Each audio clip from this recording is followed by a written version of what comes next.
네, 안녕하십니까. 비욘디 시청자 여러분들 반갑습니다. 더운 여름에 건강하게 잘 지내고 계신지요? 오늘 제가 비욘디에서 올해 이제 강의하는 내용 중에 네 번째 시간입니다. 오늘 네 번째 시간은 음 저희가 제가 보통 이제 비욘디에서 강의를 하는 내용들이 제가 대부분 진료실에서 환자분들이 궁금해하시는 부분들, 환자분들이 알고 싶은 부분들을 진료실에서 한 분 한 분 모두 다 설명을 드릴 수가 없기 때문에 사실 이 내용들을 준비를 한 게 처음이었습니다. 처음이었는데 그러다 보니까 환자분들이 궁금해하거나 이런 거 해도 되는지를 많이 물어보시는데요. 그런 부분들을 오늘 조금 정리를 해서 말씀을 드려 보고자 합니다. 그렇기 때문에 제가 드리는 말씀 외에도 궁금하신 게 있으면 질문으로 주시면 제가 가능한 자세하게 설명드릴 수 있도록 하겠습니다. 환자분들이 주로 많이 물어보시는 거 위주로 준비를 했고요. 그냥 제가 뭐 개인적인 의견을 말씀을 드릴 수는 없기 때문에 보통은 어떤 근거를 가지고 있거나 아니면 환자 의사단체 혹은 환자단체들에서 이렇게 권유사항, 권고사항으로 나오는 부분들을 좀 같이 모아서 정리를 해 보았습니다. 그럼 시작하도록 하겠습니다. 제 내용은 이런 겁니다. 파킨슨병 환자분들이 기본적으로 살아가면서 뭐를 힘들어하는지에 대한 기본적인 문제점을 좀 설명을 드릴 것이고, 두 번째로는 환자분들이 가끔 물어볼 때 내가 살아가면서 이런 거 해도 되는지를 물어보는 것들.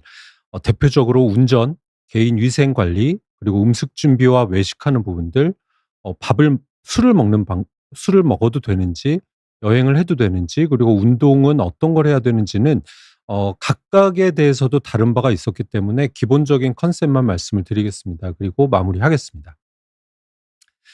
파킨슨병 증상은 뭐 다 잘 아시니까 넘어갈 수가 있는데요. 우리가 제일 대표적으로 나와 있는 우리가 유명한 파킨슨 환자가 무하마드 알리입니다. 보통 뭐 제 나이보다 더 위 아니면 조금 아래여도 많이 모든 분들이 아시는 유명한 권투 선수죠. 복싱 선수인데, 우리가 파킨슨병 세상에서 제일 빠른 사나이로 알려졌던 무하마드 알리가 파킨슨에 걸리고 나서 가장 느린 사람이 돼 버린 거죠. 이 올림픽에서 마지막 성화 봉송 이제 점화하는 그런 주자로 나왔던 모습인데요. 딱 보시는 것처럼 동작이 느리고 손을 떨고 있고 얼굴 표정도 없습니다. 제가 여기서 이제 파킨슨 환자의 특징을 보여주려고 했던 것도 있었지만, 우리가 일상생활에서 가장 중요한 것 중에 하나가 파킨슨병 환자들이 이 미국을 포함한 이제 선진국이라고 우리가 알려진 나라들에서는 대부분은 내가 병을 가지고 있다는 사실을 굳이 숨기지는 않습니다. 여기도 지금 전 세계 사람들이 보는 데에서 본인의 파킨슨병을 가지고 성화 마지막 주자로 나왔는데요. '내가 병을 가지고 있는 걸 숨기고 남들이 못 알았으면 좋겠다.'라는 부분을 생각을 하시면 사실은 너무너무 힘들어질 겁니다. 마음도 힘들어지고 살아가는 데 너무 힘들고요. 그런데 오히려 병을 내세우고 내가 주변 사람들에게 배려를 받을 수 있도록 하는 것이 더 좋지 않을까라는 생각을 해서 좀 시사할 바가 있다라고 생각을 합니다. 파킨슨 증상은 운동 증상입니다. 그렇기 때문에 얼굴 표정도 없어지고 자세가 꾸부정해지고 몸이 느려지고 떨리고 걸음걸이를 못 걷게 되고 넘어지는 그런 운동 증상을 보이기 때문에 어쩔 수 없이 일상생활에는 큰 지장을 줄 수밖에 없다라고 생각을 합니다. 실제로 이런 표들이 나온 논문들도 있었는데요. 왼쪽에 보시면 파킨슨 환자분들이 몸이 느리고 뭐 떨리고 걸음을 못 걷는 운동 증상이 있고요. 파킨슨병은 그와 못지않게 걸음 뭐 이제 인지 기능이 떨어지고 우울해지고 자꾸 피로하고 잠도 잘 못 자고 오히려 너무 많이 잠을 자기도 하고 변비도 생기고 소변 실수를 하기도 합니다. 이런 것 때문에 저희가 환자분들이 이제 여러 가지 증상을 가지게 되고, 또한 약물 치료를 하면서 어쩔 수 없이 생길 수밖에 없는 약물 치료와 관련된 여러 가지 불편한 증상들도 생기게 됩니다. 그러다 보면 오른쪽 보시는 것처럼 일상생활에 지장이 생기게 됩니다. 여기 보시면 제일 기본적으로 내 개인 위생을 하는 것들이라든지 화장실을 이용하는 거, 뭐 샤워를 하는 거, 옷을 입는 거, 식사를 하는 게 불편해지게 되겠고요. 그러다 보니까 내가 생활을 하는 데 있어서 뭐 집안일을 하거나 쇼핑을 하거나 밖에 친구를 만나거나 글씨를 쓰거나 여러 가지 부분들에서 문제가 생기게 되고, 그렇게 되면 밑으로 내려가서 이제 사회적으로 위축이 되게 됩니다. 내가 직장 생활도 제대로 할 수가 없고 사회생활에서도 위축이 될 수밖에 없고요. 그러다 보면 맨 마지막에 밑에 칸에 보시면 환자분들이 결국은 우울해지고 불안해지고 걱정이 많아지고 여러 가지 이제 어 좀 자포자기하는 상태가 되기 때문에 여러 가지 일상생활에 큰 영향을 주게 됩니다. 실제로 미국에서 파킨슨 환자 단체와 의사 단체들이 같이 모여서 환자분들이 파킨슨을 가진 환자분들이 일상생활에서 뭐를 제일 힘들어하는지를 정리를 해본 내용입니다.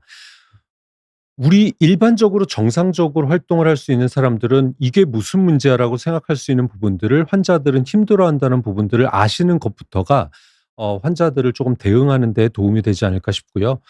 제일 첫 번째에 나오는 게 단추가 달린 옷을 입는 것들을 많이 불편해하십니다. 실제로 환자분들이 처음에 파킨슨을 진단받을 때도 "아 그러지 않아도 내가 불편해요."라고 하는 부분 중에 하나가 옷을 입는 걸 상당히 오래 걸리고 실수를 하고 불편해하십니다. 또 글씨 쓰는 거 힘들어합니다. 떨리기도 하고 글씨가 작아지기도 하기 때문에 글씨를 쓸 때 내가 뭔가가 남들 앞에 나서기가 싫고 글씨를 쓰기 싫어지는 부분들이 생기고요. 손이 떨리고 자꾸 물건들을 떨어뜨리기 때문에 음식 드시거나 물 마시는 게 힘들어지고요. 또 하나 환자분들이 대표적으로 제일 많이 하는 불편해하는 증상 혹은 파킨슨인지 몰랐는데 '이게 파킨슨이었구나.'를 알게 되는 증상이 양치질하는 겁니다. 그래서 "양치질이 잘 불편해진다."라고 하기도 하고요. 환자들 같은 경우는 이제 면도를 할 때 "내가 자꾸 얼굴을 다칠까 봐 걱정을 한다."라는 얘기들을 많이 하시고요. 당연히 샤워 같은 거 힘들어하실 거고 걸어 다니는 거 힘들어할 거고 운동 증상뿐 아니라 인지 기능이 떨어지기 때문에 또 특히나 파킨슨 환자분들은 워낙에 자주 약을 먹는 많이 먹는 분들 한 12 번 15 번까지 드신다고 했죠. 그렇기 때문에 약을 너무 많이 먹는 경우가 생기기 때문에 특히 파킨슨이 진행되면 인지 기능이 떨어지기 때문에 내가 약을 언제 먹어야 될지를 헷갈리는 경우들이 힘들어한다라고 되어 있고요. 그렇기 때문에 환자분들이 일상생활에 '보통 사람들은 아무렇지도 않다.'라고 생각하는 부분들을 상당히 많이 불편해하고 있다라는 부분이 중요한 것 같습니다. 실제 작업 치료를 하는 이런 논문들에서도 나온 바가 있습니다. 파킨슨 병이 오른쪽으로 갈수록 진행함에 따라서 일상생활을 혼자 할 수 있는 능력이 뚝뚝뚝뚝 떨어진다라는 겁니다. 그중에서도 제일 많이 그래도 끝까지 어느 정도 유지되는 것들이 밥 먹는 기능인데요. 밥 먹는 기능도 병의 단계가 진행이 되면 스스로 할 수 있는 경우가 반 정도밖에 되지 않고요. 실제로 그루밍 내가 이렇게 내 위생을 챙기는 것들도 갑자기 급격하게 파킨슨 단계가 2 단계에서 3, 4, 5 단계 넘어갈수록 나빠지는 것을 볼 수가 있습니다.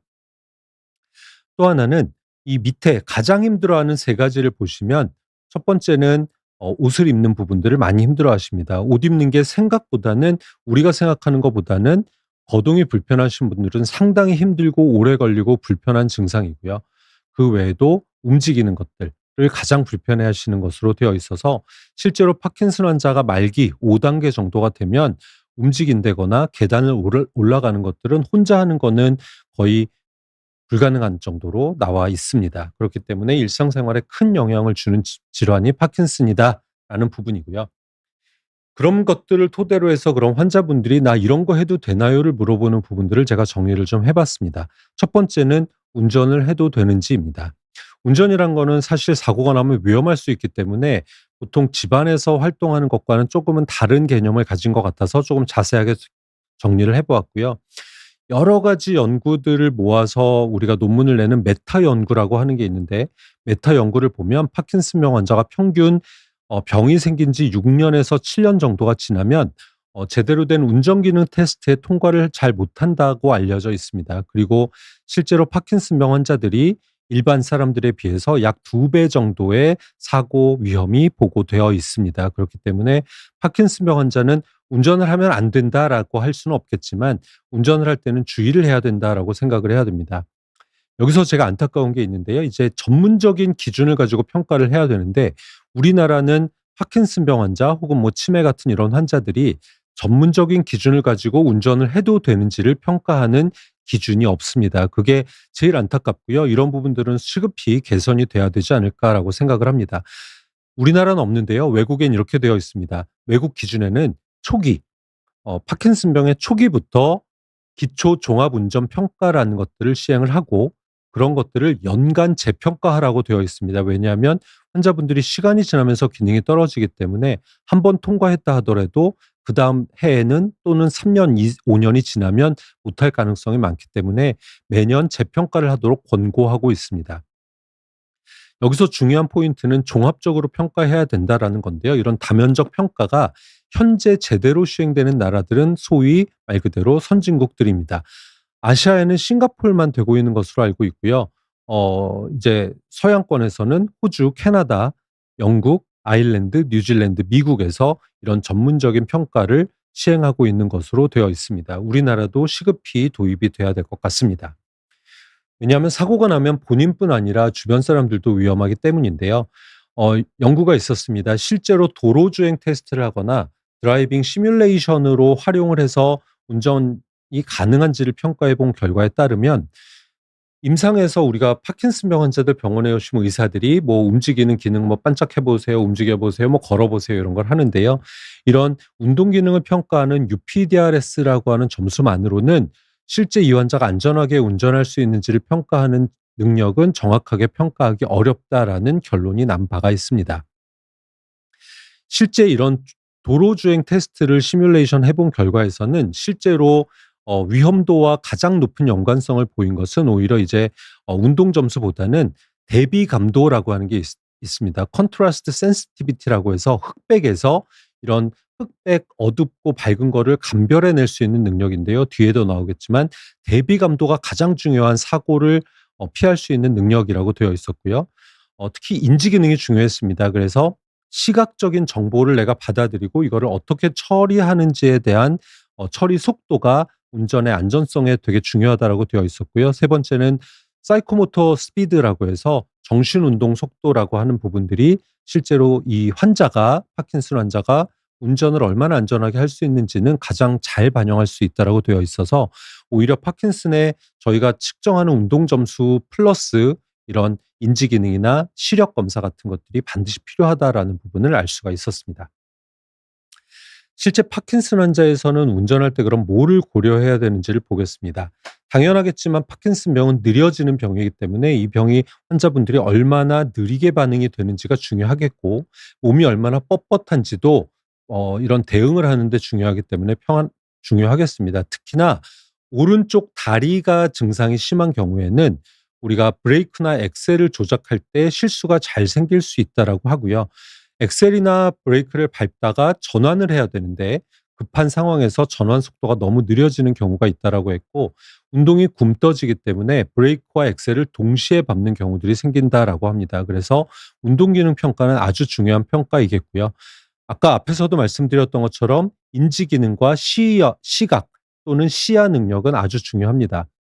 파킨슨 환자는 초기부터 입체시가 떨어집니다. 그래서 우리가 입체로 우리가 어느 정도 뭐가 튀어나와 있고 하는 이런 입체 감각을 느끼는 감각이 초반부터 떨어져 있다라고 되어 있고요. 실제로 조금 더 평평하게 본다라는 거죠. 그렇기 때문에 우리가 제일 먼저 사고가 많이 생기는 부분이 주차를 할 때 나는 충분히 평가를 하고 파악을 했다라고 생각하는데 왠지 옆에와 부딪히는 경우들이 생기게 되고요. 좁은 길을 갈 때에도 자꾸 차의 옆을 긁는 경우가 생기게 됩니다. 그리고 시공간 인증력이 떨어지게 되고 대비감도 아까 말했던 부분들이 저하가 되면 특히나 어두운 날, 비 오는 날 혹은 야간에 위험할 수가 있기 때문에 조심해야 된다라고 이야기를 하고 있습니다. 또 하나 파킨슨 환자들은 약을 드시게 되기 때문에 특정 도파민 약제를 먹으면 우리가 갑작스럽게 수면 발작이라는 게 생길 수가 있습니다. 물론 모든 분에게 생기는 건 아니지만 갑자기 있다가 순간 잠이 들 수가 있습니다. 우리가 기면증 환자처럼 갑자기 잠이 들 수가 있는 슬립 어택이라고 하는 게 올 수가 있어서 운전을 할 때는 사실 조심을 해야 될 것 같고요. 또 하나는 파킨슨의 병 자체의 증상에서 주간에 과다 졸음이라고 하는 증상이 있습니다. 그래서 낮 동안에 너무 꾸벅꾸벅 졸거나 갑작스러운 잠이 몰려오는 경우들이 있어서 이런 경우는 운전에 조금 위험할 수 있겠다라고 말씀을 드릴 수가 있겠고요. 특히나 파킨슨 환자분들이 잠을 잘 못 주무시는 분들이 많고 특히나 렘수면 행동장애나 불면증 같은 경우를 때문에 약을 드시는 경우가 있는데 이런 경우에 수면 관련 약물을 복용할 때에는 반드시 그 약의 효과가 아침까지 이어져서 낮 동안에 특히나 오전 중에는 졸릴 수가 있어서 우리가 주의를 해볼 필요가 있겠습니다. 또 하나 파킨슨에서만 있는 증상일 수가 있겠는데요. 약효가 일종의 변동이 되는 부분들이 생깁니다. 그래서 약효 소진 증상, 우리가 흔히 말하는 약효가 있는 온 상태 그리고 오프 상태가 있기 때문에 특히나 오프 상태가 생기게 되면 몸 상태가 급격하게 운동 기능이 떨어질 수가 있고, 또 하나는 브래디프레니아라고 해서 오프 상태가 생기면 몸만 느려지는 게 아니라 생각하는 속도 자체가 느려지는 경우들이 있습니다. 이런 경우에는 일중 변동이 생기기 때문에 이 오프 시기에는 특히나 운전을 하는 것들을 조심을 해야 될 것 같고요. 이런 약효 소진이 생기는 경우에는 이런 기기들을 조작하는 능력들도 많이 떨어져 있을 수가 있기 때문에 조심해야 된다라고 생각을 하셔야 될 것 같습니다. 종합적으로 평가할 부분들이 많다라고 했고요. 다시 한번 정리를 해보면 시력과 시야, 인지 기능과 판단 능력, 운동 기능의 가동 범위, 그리고 운동의 반응 속도, 또 봐야 되는 게 스스로 내가 차에 타고 내릴 수가 있고 앉아 있는 상태에서 똑바른 자세를 계속 유지할 수 있는지가 중요하겠습니다. 또 하나는 차에 탔을 때 내가 차량을 셋업을 해야 됩니다. 그게 뭐냐면 백미러를 앉아서 조절을 하고 의자의 이제 높낮이나 앞뒤 간격을 조절을 하고 안전벨트를 매는 것들을 최소한 스스로 할 수 있어야 된다라는 부분이고요. 특히나 이제 평소에 보행을 할 때 내가 워커나 휠체어 그리고 스쿠터를 타시는 분들은 이런 차에 잘 탈 수 있는지 내릴 수 있는지가 아주 중요한 포인트가 될 것 같습니다. 실제로 외국에서 파킨슨병의 운전 기능을 종합 평가할 때 평가하는 항목들 몇 가지 대표적인 걸 가져왔는데요. 첫 번째는 운동 기능입니다. Rapid Paced Walk Test라고 하는데요. 저희가 파킨슨 환자들 병원에서 쓰는 타임드 업앤고 테스트라고 해서 의자에서 일어나서 걸어와서 앉는 데까지 걸리는 시간을 재는 것과 똑같은데, RPWT 테스트는 환자가 일어난 상태에서 3미터 정도를 갔다가 돌아서 다시 오는 데까지 걸리는 시간을 재는 겁니다. 이런 경우에 9초 이상이 걸리게 되면 뭔가가 운동 기능 그리고 전환 기능이 떨어져 있다라고 되어 있어서 조심해야 된다라고 되어 있고요. 당연하겠지만 사지 근력이나 가동 관절의 범위를 보게 됩니다. 파킨슨 환자들이 몸이 뻣뻣해지기 때문에 고개가 앞으로 숙여져서 들지 못하면 위험할 수가 있겠고요. 고개를 옆으로 잘 돌리지 못하는 경우에는 옆의 상황을 파악할 수가 없기 때문에 위험할 수 있다라고 이야기를 하고 있습니다. 인지 기능 중요하다라고 했는데요. 인지 기능 중에서도 우리가 보통 기억력을 보는 거가 인지 기능이 있지만 우리가 이런 운전 기능을 보는 데에서는 트레일 메이킹 테스트 B 타입이라는 걸 합니다. 여기 왼쪽에 있는 그림인데요. 여기 보시면 1에서 5까지의 숫자와 A에서 A, B, C, D, E까지의 알파벳이 있습니다. 이걸 환자분에게 그어보라고 하는 건데요. 선을 그어보라고 하는 건데 1에서 A로 가고 A에서 2번으로 가고 2번에서 B로 가고 B에서 3으로 가고 3에서 C로 가고 C에서 4로 가고 D, O, E 이렇게 번갈아 가는 겁니다. 이게 우리가 셋 시프팅이라고 해서 내가 1에서 2라는 거로 바로 가는 게 아니라 1에서 A로 가는 그런 생각의 전환을 막고 1에서 본능적으로 2로 가고 싶은 걸 막고 A로 가고 그다음에 다시 B로 가지 않고 E로 가고 이런 것들을 전환하는 능력이 운전 기능하고도 많이 연결이 되어 있다라고 하고요.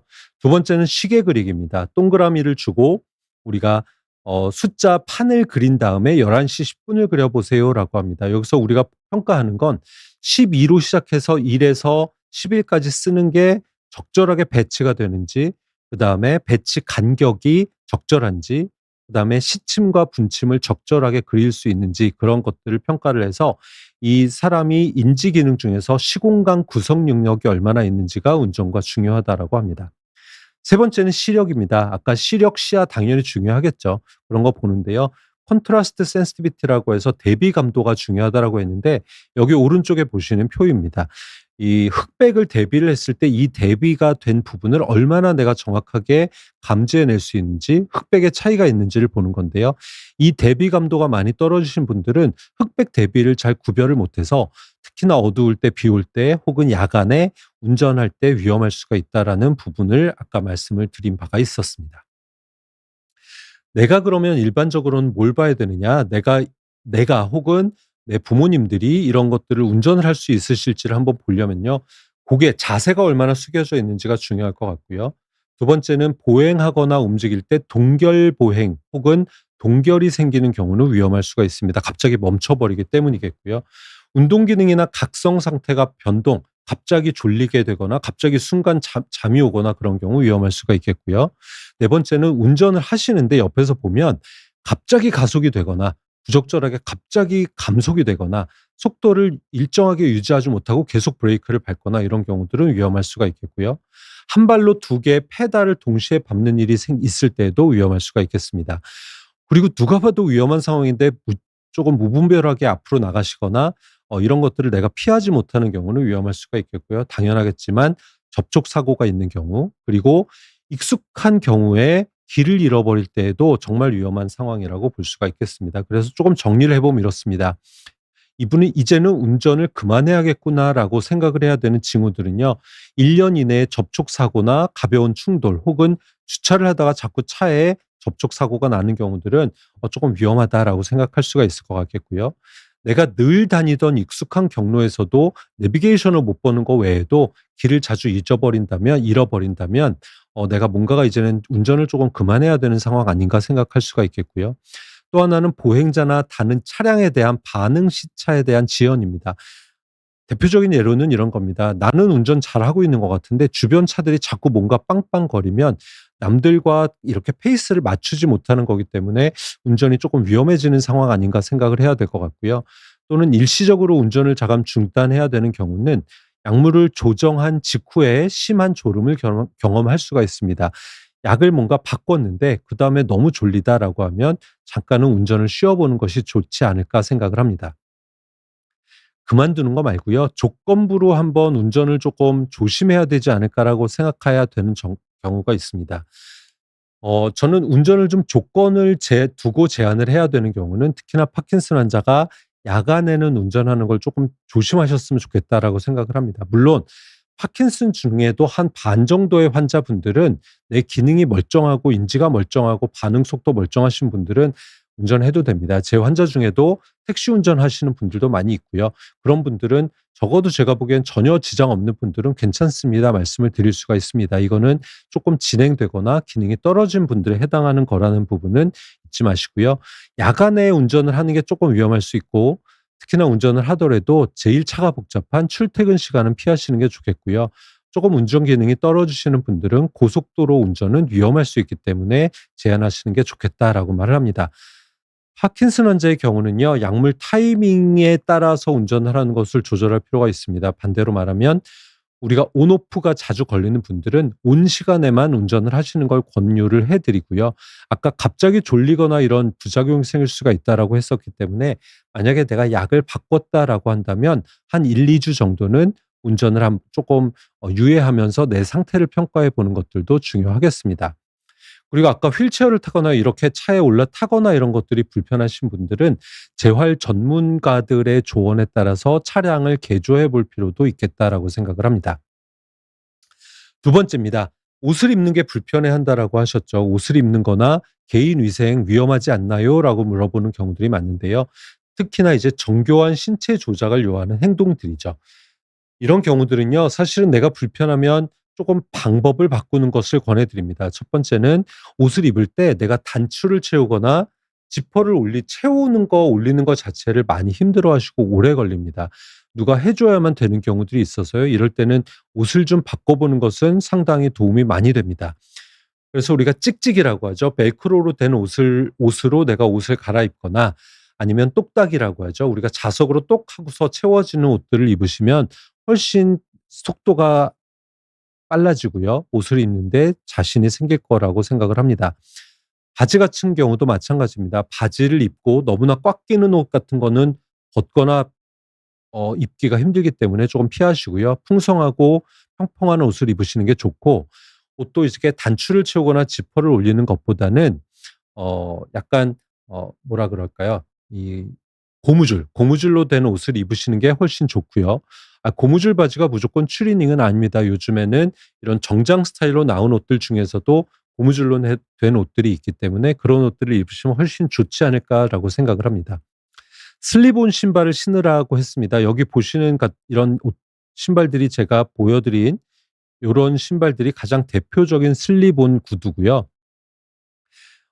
끈을 매지 않아도 된다는 거죠. 끈이 풀리지 않고 끈이 없기 때문에 끈이 풀리지도 않고 묶을 필요가 없습니다. 특히나 파킨슨 환자분들이 거동이 불편하신데 만약에 중간에 끈이 풀리면 넘어집니다. 그래서 끈이 있고 끈을 매야 되는 신발은 저는 권하지 않고요. 그러면 사실은 '슬리퍼 신으면 더 편하지.'라고 생각하는데 그것도 권하지 않습니다. 왜냐하면 슬리퍼를 신으면 넘어질 때 대처가 안 됩니다. 그래서 이렇게 발을 쓱 넣으면 되는 신발을 신되 꼭 저는 "발꿈치를 잡아줄 수 있는 신발을 신으라."라고 말씀을 드리고요. 특히나 옷을 입다가 걸려서 넘어지는 분들이 많고 신발 신을 때 한쪽 발을 들어야 되기 때문에 넘어지는 분들이 많습니다. 그래서 반드시 현관에나 옷을 입는 곳에서는 의자를 배치해 두고 미끄러지지 않게 하시라고 하고 있고요. 두 번째, 구두 주걱으로 신발을 신으시면 훨씬 안전하게 신으실 수 있다라고 안내를 하고 있습니다. 목욕, 개인위생, 화장실 사용 어렵죠. 그럼 어떻게 해야 되나?라고 말을 하는데요. 권고사항에 외국에서는 늘 나와 있는 부분인데 반드시 안전바 그리고 핸드레일을 설치하라라고 되어 있습니다. 그리고 특히나 변기에서는 볼일을 보고 일어날 때 핑 돌고 어지러운 경우들이 많이 있어서 특히 변기에는 이렇게 안전바를 하시는 게 훨씬 좋다라고 되어 있고요. 샤워에서도 안전바가 있거나 일어날 때 화장실에는 특히나 이런 미끄러지지 않도록 미끄럼 방지 매트를 깔아 놓는 것, 화장실용 미끄럼 방지 매트를 하는 것을 권고를 해 드립니다. 그리고 헤어 드라이어를 쓰는데요. 헤어 드라이어 들고서 내가 빗질하기가 상당히 쉽지 않습니다. 그래서 이런 분들은 벽에 고정하는 방식의 헤어 드라이어가 있습니다. 그런 것들을 구매해서 사용하시면 훨씬 편할 거다라고 말씀을 드리고 있고요. 아까 이제 "면도하는 거 위험합니다. 그리고 내가 양치질하기가 너무 힘들어요."라고 말씀하시는 분들이 있는데요. 요즘에는 좋은 제품들이 많죠. 그래서 전동 칫솔과 전기 면도기를 사용하는 것들을 실제로 의사협회에서도 권고를 하고 있습니다. 그래서 전기 면도기를 사용하시거나 전동 칫솔 하면 버튼만 누르면 되기 때문에 훨씬 편하게 위생을 관리할 수 있다라고 이야기를 하고 있고요. 또 하나 포인트 중에 하나가 우리가 예전에 이제 어르신들은 보통 이런 동그라미로 생긴 이런 비누를 많이 사용하시는데요. 미끄러질 수가 있고 손에서 놓칠 수가 있고 놓치면 위험할 수가 있습니다. 그래서 이런 경우는 짜서 쓰는 펌프형 비누를 사용하시라고 저희가 말씀을 드리고 있습니다. 일상생활의 루틴과 타이밍을 좀 조절하세요는 뭐냐면 제가 권고 드린 내용들인데요.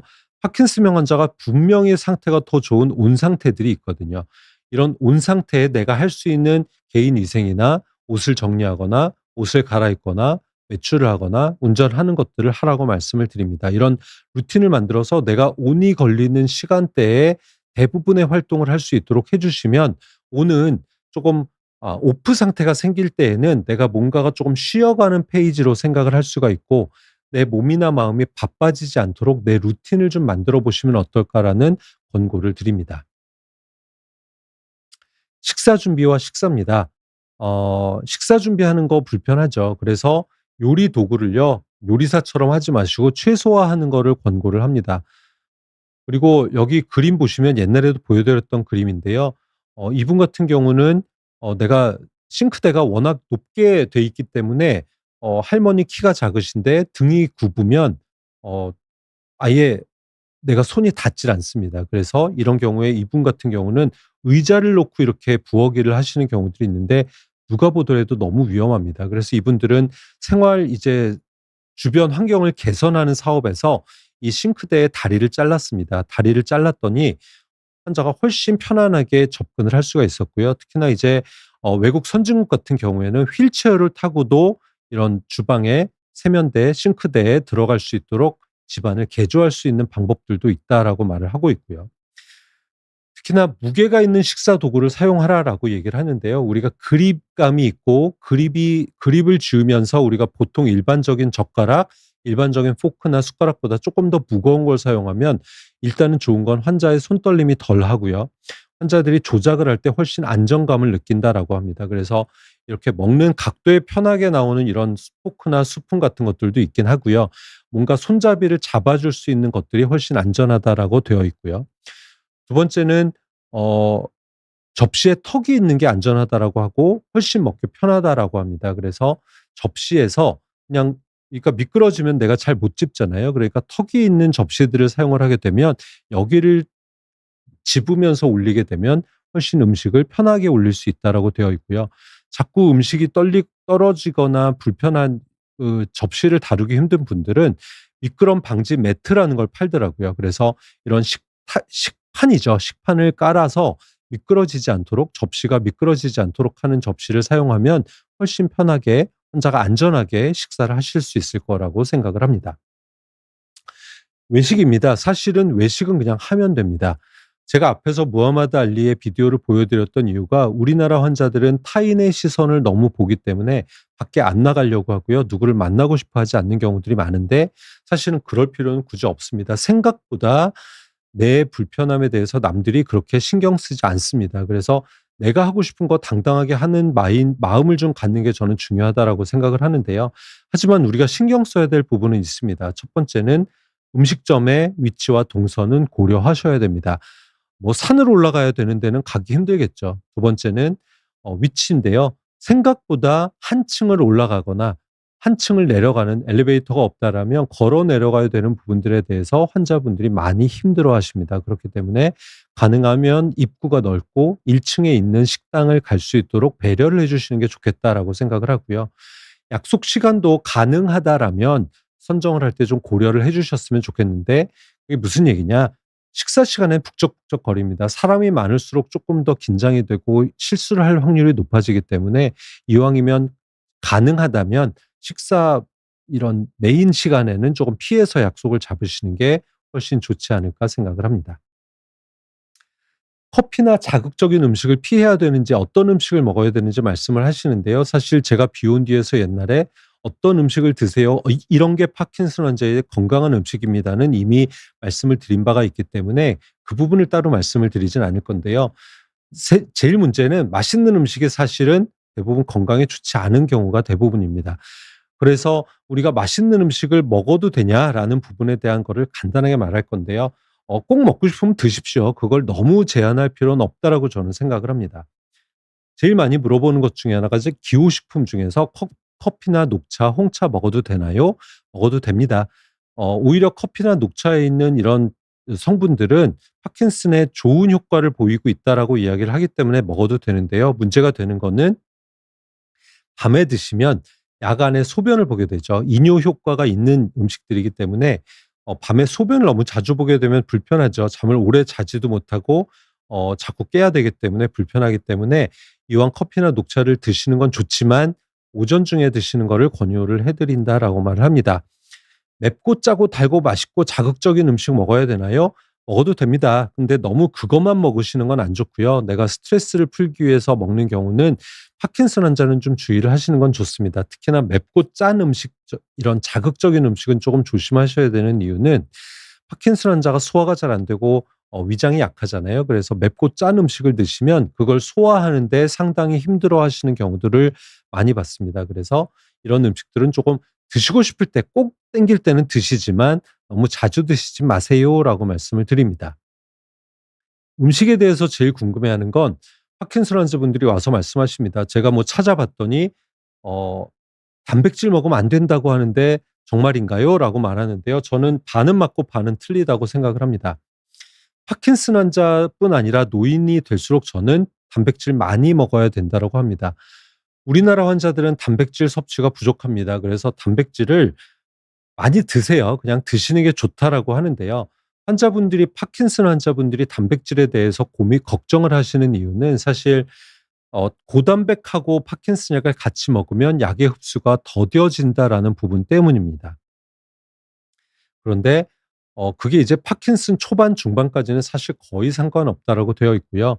특히나 이제 우리나라의 약을 먹는 습관 때문에 더 문제가 되는 것 같은데 우리나라는 바로 뭐 식후 30 분을 너무 생각하시기 때문인 것 같습니다. 그런데 파킨슨 약은 사실은 식사와 상관없이 드시는 거를 권해 드리거든요. 빈속에 먹을수록 효과는 좋고요. 우리가 파킨슨 약은 특히나 식후가 중요한 게 아니고 약을 먹는 시간의 간격이 중요합니다. 그래서 내가 깨어 있는 동안 약을 이분하게 나눠서 드시는 것들을 권고를 드리고 있기 때문에 꼭 식후에 드시지 않게 된다면 단백질을 꼭 피할 필요는 없다라고 생각을 하고요. 만약에 내가 정말 단백질을 많이 먹으면 약효가 확 떨어지는 것 같다라고 느끼시는 분들은 이왕이면 그러면 드시긴 드셔야 되기 때문에 피해야 되는 시간대가 아침이나 점심 식사에는 조금 피하는 것들도 도움은 됩니다. 밤에는 오히려 주무시면 되기 때문에 단백질을 굳이 드셔야 된다라 근데 피해야 된다라고 한다면 저녁 시간대 드시는 것을 권유를 해 드립니다. 자, 그다음에가 이제 질문에도 하나 나와 있는 게 있는 것 같은데요. "술을 마셔도 되나요?"를 많이 물어보십니다. 주로 많이 하는 질문 두 가지는 이렇습니다. "파킨슨 약을 복용할 때 반주 한두 잔은 괜찮나요?"라고 "쪼끔 먹어도 되나요?"가 있고요. 두 번째는 "술을 마시면 약의 효과가 떨어지나요?"라고 하는 부분이 있습니다. 이렇습니다. 알코올과 신경계 도파민과의 관계를 얘기하는 건데요. 첫 번째, 아주 단기간에 소량의 음주를 하는 거는 오히려 내 뇌에서 도파민이 활성이 될 수 있다라고 되어 있어서 일부 운동 기능에 개선을 보일 수가 있습니다. 특히나 술 먹 반 쪼끔 먹게 되면 기분 좋아지죠. 그렇기 때문에 떨림이 줄어들 수가 있고요. 소량의 음주를 했을 때에는 단기간적으로는 운동 기능도 서동, 느려지거나 뻣뻣한 것도 이완이 되기 때문에 완화가 되는 효과가 있을 수는 있습니다. 다만 이게 이제 면죄부가 되면 안 된다는 얘기를 늘 하고 싶은데요. 우리가 만성적으로 술을 먹거나 한 번 먹을 때 과량으로 먹거나 아니면 우리가 흔히 말하는 알코올 도수가 높은 독주를 먹는 경우는 장기적으로는 도파민의 신경세포를 억제하게 되는 효과가 있어서 악영향이 된다라는 부분은 아셨으면 좋겠고요. 특히나 알코올을 드시는 고령층, 특히나 파킨슨 환자분들 이런 분들이 드실 때에는 신경계에 중추신경 억제 작용이 생기게 됩니다. 그래서 파킨슨 약물과 알코올이 만났을 때에는 파킨슨의 균형 우리가 파킨슨 환자들이 균형 장애가 생기는데 당연히 술을 먹으면 비틀거리게 되죠. 그래서 균형 장애로 낙상의 위험이 높아진다라고 얘기를 하고요. 특히나 이제 술을 먹게 되면 혈관이 확장이 되면서 기립성 어지럼이 악화가 될 수가 있습니다. 또한 우리가 "술 먹고 잔다."라는 분들도 많은데요. 술을 먹으면 당장 잠이 들 수는 있겠지만 숙면은 방해가 됩니다. 그래서 특히나 렘 수면 행동 장애에는 악영향을 줄 수가 있기 때문에 이런 특히나 이제 술을 밤에 먹게 되죠. 낮에 먹지는 않죠. 그렇기 때문에 잠을 제대로 잘 수 없는 부분들이 있다라는 부분은 아셨으면 좋겠고요. 우리가 파킨슨 이제 학회 세계 학회가 무브먼트 디스오더 소사이어티 MDS라는 학회에서 가이드라인을 낸 거에 따르면 알코올은 레보도파가 파킨슨 환자의 거름이나 균형 장애를 개선하는 부분들의 효과를 상쇄를 시키고 기립성 저혈압 악화시킬 수 있기 때문에 낙상의 위험을 높일 수 있어서 적절하게 피하면서 드셔라. 많이 드시진 절대 마세요라고 안내를 해 드리고 있습니다. 여행 많이 물어보시죠. "여행을 하고 싶은데 여행해도 되나요?"라고 물어보고요. 특히 또 "비행기 타도 되나요?" 물어보십니다. 자, 저는 기본적으로 할 수 있으면 다 하시라고 합니다. 새로운 경험을 하고 새로운 자극을 하고 내가 새로운 노 환경들에 노출되는 것은 뇌가 늙는 것을 방지하는 아주 좋은 방법이라고 생각을 합니다. 그런데 반드시 사전에 준비를 해야 안전하고 재밌게 즐길 수가 있습니다.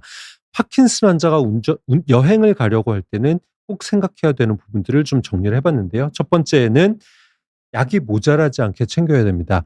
운 어디 여행을 갔다가 비행기가 결항이 될 수도 있고 못 올 수도 있고 늦어질 수가 있습니다. 그렇기 때문에 그럴 때 약이 부족하면 증상이 확연하게 나빠질 수가 있어서 약이 모자라지 않게 챙기는 것은 중요하고요. 두 번째는 특히나 외국에 가는 경우는 시차가 생기죠. 그래서 몇 시에 먹었는지 헷갈리는 경우들이 생깁니다. 그래서 아까도 말씀드렸던 것처럼 몇 시에 먹었는지가 중요한 게 아니고 내 몸이 약을 먹은 지 몇 시간이 지났는지가 더 중요합니다. 그래서 복용 시간의 간격이 중요하다라고 생각을 하시면 될 것 같고요. 약을 나눠서 담으라고 합니다. 수화물을 분실할 수가 있기 때문에 내가 약을 한 가방에 놔뒀다가 만약에 잊어버리게 되면 큰일 납니다. 그래서 약은 몇 군데에 나눠서 보내는 짐, 가지고 가는 짐에 나눠서 가져가라라고 하고요. 혹시 국내라면 특히나 약을 잃어버렸을 경우에 처방전을 가지고 있으면 다시 받을 수가 있죠. 그렇기 때문에 처방전을 가지고 가시라고 말씀을 드리고요. 해외에 갈 때 약을 내가 만약에 많이 가져간다라고 하면 "이거 무슨 약이야?"라고 걸릴 수가 있습니다. 그래서 이럴 때는 영문 진단서 받아가는 것도 좋은 방법입니다. 만약에 이코노미 클래스 증후군이라는 게 있습니다. 오랜 시간 똑바로 앉아 있으면 특히나 파킨슨처럼 운동 기능이 떨어지고 뻣뻣해지는 분들은 혈전이 생기거나 구듬 증상이 악화가 될 수가 있습니다. 그래서 조금 불편할 수 있겠지만 1 시간에 한 번 정도는 일어나서 다리 펴 주고 이렇게 기지개 켜 주고 스트레칭을 꼭 하시라고 말씀을 드리고요. 또 하나는 이제 여행을 가기 전 그리고 여행을 가고 온 후에 바로 일을 하는 걸로 스케줄 잡지 마시고요. 하루 이틀 정도는 쉴 수 있도록 여유의 날짜를 잡아 놓으시는 거를 반드시 권해 드립니다. "내 컨디션이 좀 안 좋을 수가 있어서 회복할 시간이 필요하다."라고 말씀을 드리는 거고요. "무슨 운동하나요?" 맨날 말씀드리죠. 이것도 마찬가지로 "어떤 운동하세요?"를 제가 이미 그것만 가지고 이렇게 강의를 해 놓은 게 있기 때문에 그걸 찾아보시면 되고요. 운동은 하면 할수록 좋습니다. 내가 안전한 어 표 안전하다는 한도 안에서는 내가 할 수 있는 운동은 다 하시라고 하는데요. 미국의 가이드라인을 보더라도 우리가 보통 운동하라고 할 때 걷는 산책만 한다는 피하시라고 말씀을 드리고 싶은 거고요. 제일 많이 말씀드리는 게 유산소 운동인데요. 중강도 이상의 운동, 고강도 운동을 하라고 되어 있는데 우리가 뭐 "내 최대 심박수의 85% 이상으로 해라." 어렵죠. 못하기 때문에 내가 숨 차서 옆 사람과 대화할 수 없는 정도의 강도로 "유산소 운동을 하세요."라고 합니다. 근데 파킨슨 환자에서는 제가 벌써 한 10번 이상 얘기한 것 같은데요. 중요한 건 복합적으로 하는 겁니다. 그래서 유산소 운동만 하지 말고 여기 그림에도 나오지만 근력 운동, 스트렝스를 키우는 근육 양을 키우는 운동을 꼭 하시고 특히나 근력 운동 중에서는 아령 드는 것보다 오히려 코어 운동을 하라고 말씀을 드리고요. 반드시 스트레칭과 유연성 운동은 하라고 같이 섞어서 하라고 되어 있습니다. 그래서 유산소 운동만 하지 마시고 한 가지보다는 이 세 가지 운동을 적절하게 섞어서 하는 게 덜 늘어지고 덜 불편할 거라고 훨씬 운동 효과가 배가가 된다라고 말씀을 드립니다. 피해야 될 운동도 있습니다. 사실 낙상 위험이 큰 운동은 병이 진행된 경우는 병 초기 환자들은 다 해도 되지만 피해야 됩니다. 빙판길을 걷거나 암벽 등반 같은 거 아니면 낙하산 뭐 패러슈트 운동 아니면 스케이트 같이 넘어질 일반인들도 넘어질 위험이 높은 운동은 피하시는 게 좋겠고요.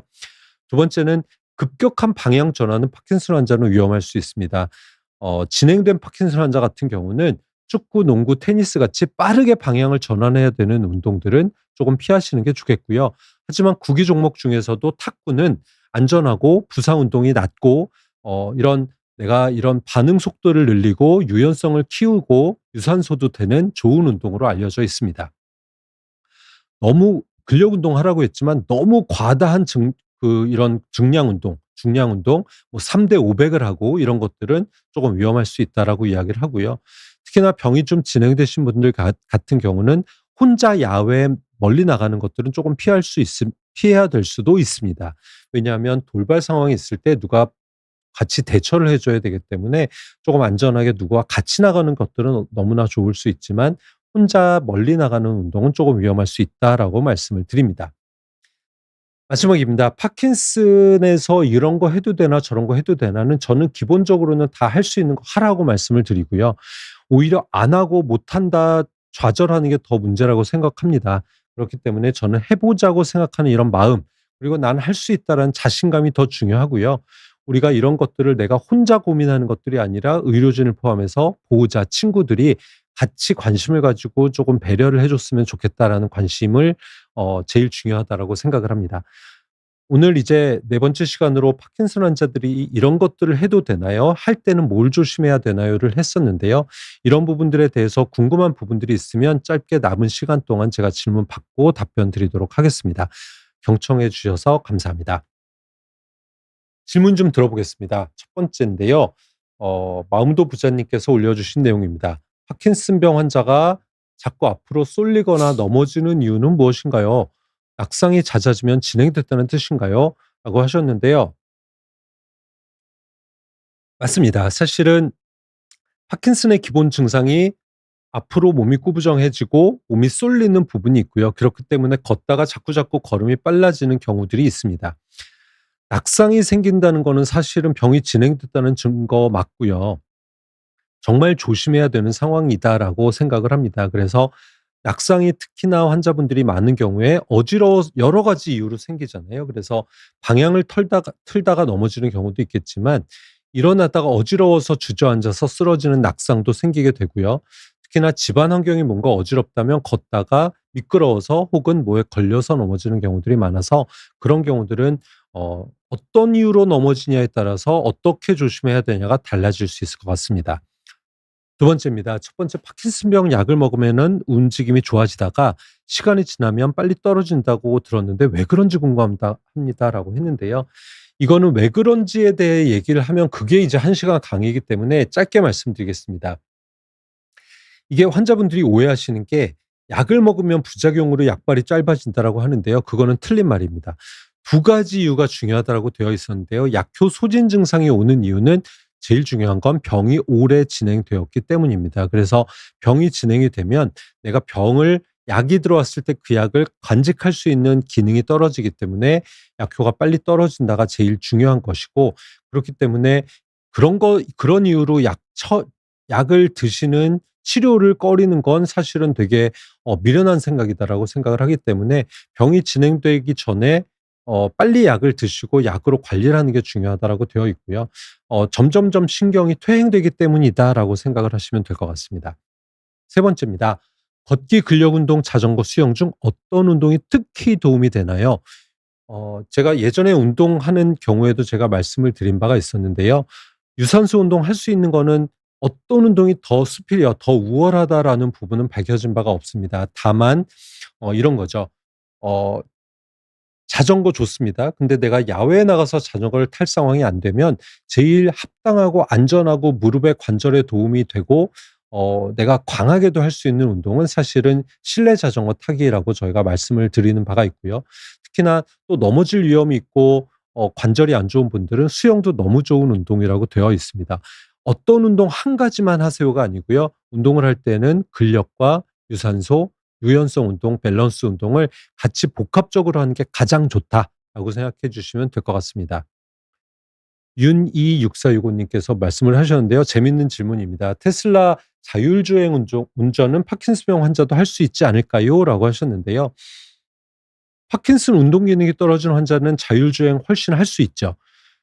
어 자율주행 중에서도 이제 우리가 흔히 말하는 그 FSD라고 하는 자율주행은 할 수 있겠죠. 그런데 그런 부분도 환자가 앉아서 자세를 유지해야 되고요.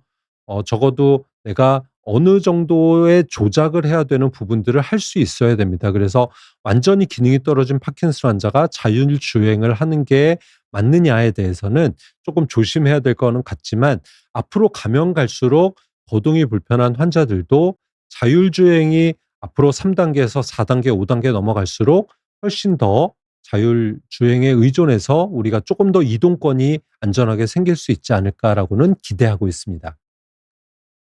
어 식사 때 약간의 음주를 하는 것은 어떨까요? 완전히 금지해야 될까요? 아까 말씀드렸죠. 초기 때 반주를 하는 거 괜찮을 수 있습니다. 그런데 이제 습관적으로 밥 먹으면 나는 반주로 술을 먹어야 되라는 거는 저는 사실 장기적으로는 그렇게 좋은 습관 같지는 않습니다. 어떤 일이 있을 때, 이벤트가 있을 때 술을 먹는 건 할 수 있지만 밥을 먹을 때 꼭 술 먹어야 된다라는 건 저는 그렇게 좋은 그런 그 건강 습관은 아닌 것 같습니다. 질문을 생각보다 많이 해 주셔서 감사드리고요. 진짜 친구님께서 질문 주셨는데요. "밤에 혼자 화장실 가기가 두려워서 자꾸 참게 된다." 하시는 경우가 있다 합니다. 요강 쓰는 건 꺼려 하시고요. 요강이나 이동 변기가 나을지에 대해서 말씀을 하셨고요. 기구 사용 싫어하죠. 좋아하시는 분 사실 없죠. 어 화장실의 동선을 다시 한번 고려할 수 있는 방법도 있다라고 생각을 하고요. 어 화 거동이 너무 힘들어서 일어나기가 정말 힘드신 정도는 아니신 것 같은데, 만약에 힘드신 분들은 성인용 기저귀 차시는 것도 사실 나쁜 생각은 아닌 것 같습니다. 이게 요즘에 이제 아기들의 기저귀보다 반려동물의 기저귀나 성인 기저귀가 훨씬 많이 팔린다는 얘기를 들었습니다. 그런 걸 꺼리실 필요는 없을 것 같고요. 그런 것들을 이용해서 내가 조금 더 안전하고 조금 더 편안하게 주무시는 게 더 낫지 않을까라고 저는 생각하는데요. 그거는 사실은 대화가 필요한 것 같습니다. 시간이 지났네요. 마지막으로 보겠습니다. 파킨슨병 식단은 어떻게 짜야 할까요? 아까 제가 앞에 강의에서 말씀드렸던 것처럼 파킨슨병 환자는 뭐를 먹어야 할까요에 대해서 강의를 해본 적이 있었거든요. 거기서 저희가 우리가 흔히 말하는 지중해 식단이라고 하는 게 실제로 뇌의 노화를 막는 데 좋다라고 되어 있고요. 그런 식단에 대해서 저희가 정리를 해본 게 있었습니다. 그래서 비욘디에서 한 거였기 때문에요. 비욘디에 나와 있는 제가 말씀드린 "파킨슨병은 어떤 음식을 먹어야 되나요?"라는 부분들을 봐 주시면 좋을 것 같고요. 사실 어떤 식단에 저는 구애를 받는데 "나는 근데 몸에 좋다고는 하는데 싫어. 이런 건 너무 맛이 없어."라고 한다면 오히려 '맛있는 걸 먹고 열심히 운동을 하시는 게 더 좋지 않을까.'라고 생각을 해서 오히려 맛있는 걸 먹으려고 하다가 살이 빠지고 근육이 손실되는 것보다는 단백질도 드시고 맛있는 거 드시는 게 더 좋지 않을까라고 생각을 합니다. 늦은 시간입니다. 더운 여름에 숙면하시기 바라겠고요. 이렇게 많은 분들이 들어와 주셔서 많은 질문해 주셔서 정말 감사드립니다. 그럼 좋은 밤 되시고 더 건강한 내일 되시기 기원하겠습니다. 감사합니다.